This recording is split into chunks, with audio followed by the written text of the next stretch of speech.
తనతో పనిచేస్తున్న సహచరులను కూడా దెప్పి పొడుస్తూ ఉన్నారు.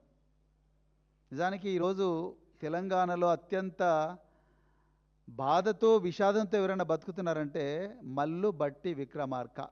ప్రజాభవన్లో కూర్చొని కన్నీరు మున్నీరుగా విలపిస్తుంటాడు ఇవాళ ఆయన. రేవంత్ రెడ్డి గారు మీరు ఏమన్నారు ఆయన్ను? గోషి కట్టుకొని గడ్డం పెట్టుకున్న వాళ్ళందరూ కూడా రాజశేఖర్ రెడ్డి కాలేరు అన్నారు. మరి డైరెక్టే చెప్పొచ్చు కదా మల్లు బట్టి విక్రమార్కకు. ఎన్నిసార్లు అవమానిస్తారు ఆయన మీరు? యాదాద్రి లక్ష్మీ నరసింహస్వామి గారి సాక్షిగా మీరందరేమో కుర్చీల మీద కూర్చొని ఆయన్నేమో భూమి మీద కూర్చోబెట్టారు. దాని తర్వాత ఒక మీటింగ్లో మీరు కోమటిరెడ్డి ఇద్దరు వెంకటరెడ్డి ఇద్దరు కలిసి మోచేతులతోని ఆయన పొట్టల గుద్దితిరి. అప్పుడు కూడా ఆయన ఏమనలేదు. ఇక అది సరిపోదని మళ్ళీ ఇప్పుడు పక్కలో బల్లెంలాగా ఉన్నాడురా బాబు అని చెప్పేసి గోషి కట్టుకున్న వాళ్ళందరూ కూడా రాజశేఖర్ రెడ్డి కాలేరు అని ఎవరిని అంటున్నారు? మల్లు బట్టి విక్రమార్క అంటున్నారు మీరు. కుల్లం కుల్లా ఇది, ఏ మాటకి ఆ మాట. అంటే ఏంది, ఎస్సీలు గోషులు కట్టుకోవద్దా, లేకపోతే ఎస్సీలు మంచి బట్టలు వేసుకోవద్దా, ఎస్సీలు ఉప ముఖ్యమంత్రులుగా ఉండొద్దా? మరి మీరే చెప్పాలి. నేను 18 గంటలు పనిచేస్తుంటే మా ఆఫీసర్లు చెమటలు వచ్చి అమ్మో వద్దురా బాబు ఈ సీఎం రివ్యూలు అని చెప్పేసి పారిపోతున్నారు అని అన్నారు. మీరు 18 గంటలు రివ్యూ ఏం చేస్తున్నారో రేవంత్ రెడ్డి గారు మాకు తెలియదు, కానీ మొత్తం తెలంగాణ అంతా గంజాయి గంజాయి గంజాయి, ఎక్కడ చూడు గంజాయి. నిన్న మేము సంజీవయ్య నగర్ పోయినాం. సంజీవయ్య నగర్ పోతే రాత్రి 11 గంటలకు ఒక యువకుని కత్తులతోని పొడవడానికి ప్లాన్ చేస్తుంటారు. 11:28 ఆ యువకుడి తల్లి డయల్ 100 కాల్ చేస్తుంది. ఇక్కడనే మీరు కూర్చున్న డయల్ 100 కాల్ చేస్తే 11:28 డయల్ 100 కాల్ చేస్తే 12:30 పోలీసు వాహనం వస్తుంది. అయ్యా రేవంత్ రెడ్డి గారు, ఇది మీ పాలనలో జరుగుతున్నది. మీరే హోంమంత్రి రాష్ట్రానికి. 11:28 కాల్ వస్తే 12:30 పోలీసు వాహనం పోతే అప్పటికి యువకుడు 8 కత్తిపోట్లు చచ్చిపోయాడు. అందరు గంజాయి తాగున్నారు. అక్కడ ప్రజలు ఏం చెప్తున్నారంటే, సార్ ఇంతకుముందు ఎప్పుడు ఈ పరిస్థితి లేదు, తెలంగాణ అంతా కూడా గంజాయి వ్యాపించింది, అందుకొరకు గంజాయి బారిన నుంచి తప్పించుకోవడం కోసం మేమే సీసీటీవీ కెమెరాలు పెట్టుకున్నాం. వీళ్ళు గంజాయి తాగిన వాళ్ళందరూ అటు సీసీటీవీ కెమెరాలను ధ్వంసం చేస్తున్నారు, మా అమ్మాయిలను చెడాయిస్తున్నారు అని చెప్తా ఉన్నారు. తనతో పనిచేస్తున్న సహచరులను కూడా దెప్పి పొడుస్తూ ఉన్నారు.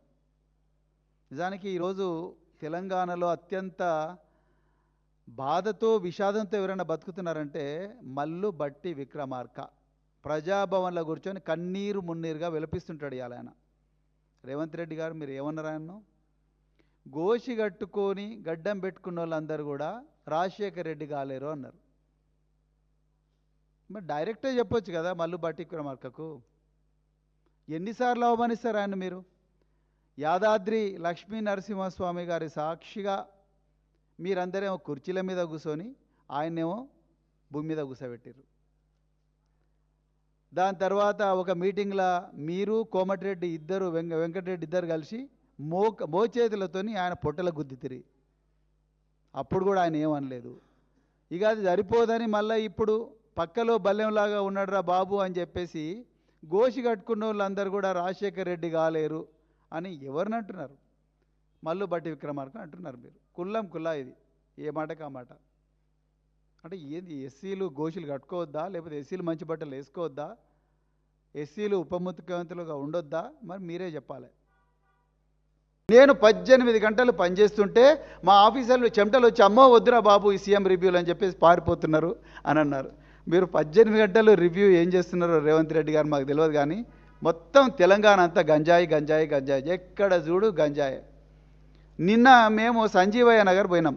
సంజీవయ్య నగర్ పోతే రాత్రి 11 గంటలకు ఒక యువకుని కత్తులతోని పొడవడానికి ప్లాన్ చేస్తుంటారు. 11:28 ఆ యువకుడి తల్లి డయల్ 100 కాల్ చేస్తుంది. ఇక్కడనే మీరు కూర్చున్న డయల్ 100 కాల్ చేస్తే 11:28 డయల్ 100 కాల్ చేస్తే 12:30 పోలీసు వాహనం వస్తుంది. అయ్యా రేవంత్ రెడ్డి గారు, ఇది మీ పాలనలో జరుగుతున్నది. మీరే హోంమంత్రి రాష్ట్రానికి. 11:28 కాల్ వస్తే 12:30 పోలీసు వాహనం పోతే అప్పటికి యువకుడు 8 కత్తిపోట్లు చచ్చిపోయాడు. అందరు గంజాయి తాగున్నారు.